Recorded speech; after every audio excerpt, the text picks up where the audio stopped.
I started out when I was 17, and even in fifth grade, I had a journal, or we called them diaries back then. And I just wrote in there and I said, someday I want to be a nurse or a dot, dot, dot.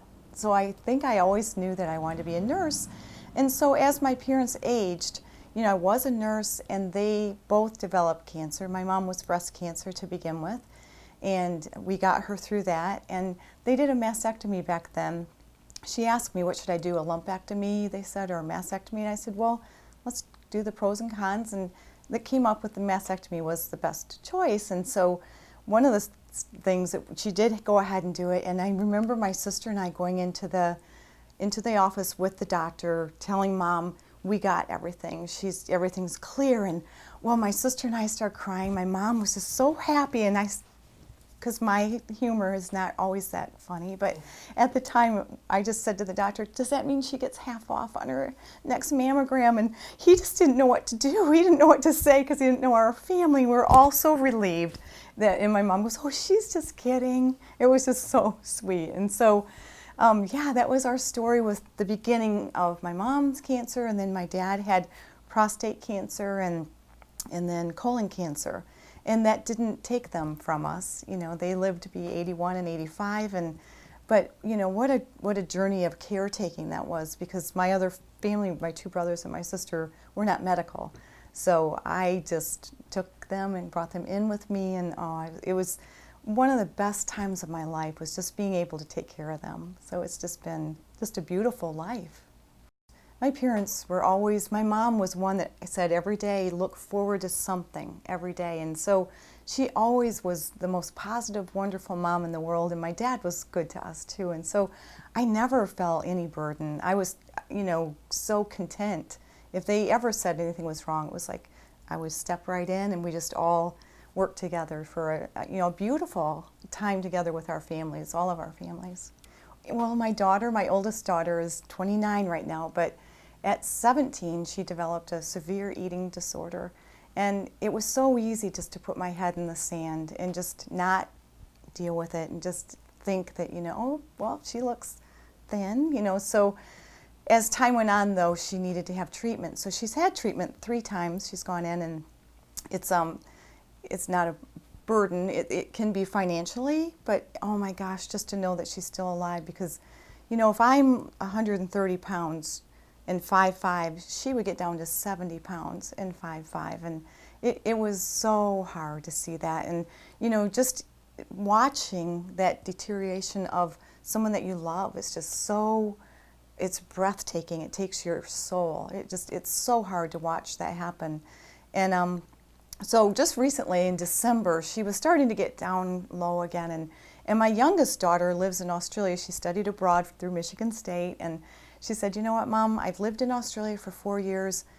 You need a break from this life that you are trying to manage. And, it just keeps going into that same pattern. And I'm bringing you to Australia. So she bought my ticket to begin with. I paid her back, but she knew I wouldn't go if she didn't get me that ticket.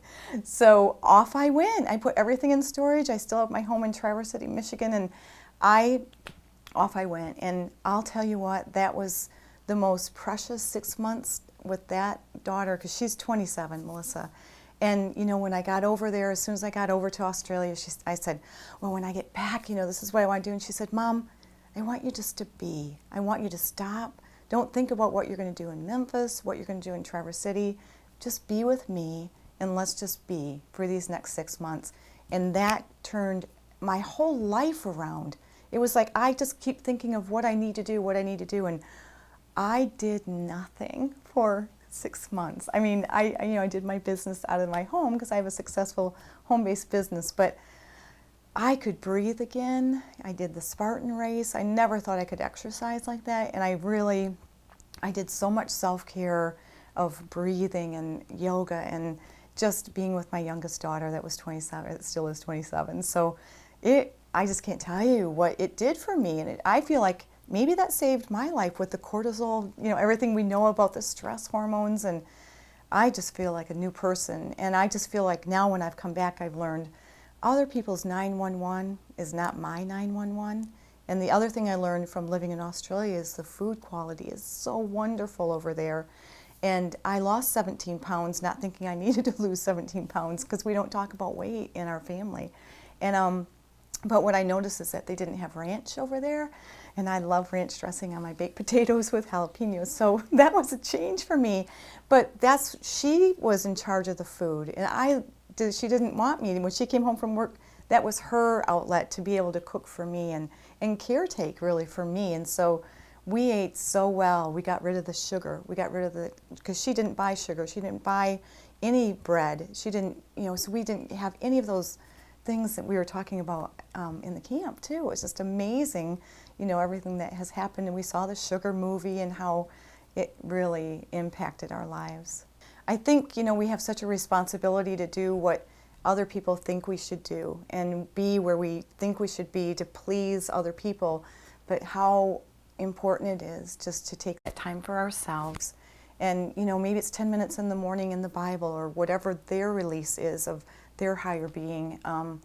That was so important to me in the mornings, was before my feet hit the ground, was to know that, that I was doing what I needed to do to fill my cup before I got up in the morning. And I just think that's what people need to do, is just, it's not selfish. It's not selfish. It's just so good for us to be able to take care of ourselves first. And then, like they said, we can take care of others once our brain is clear and we can think about what we need to do for the day. But right now, be where you are. That's, sometimes they make it kind of like, oh yeah, just be where you are.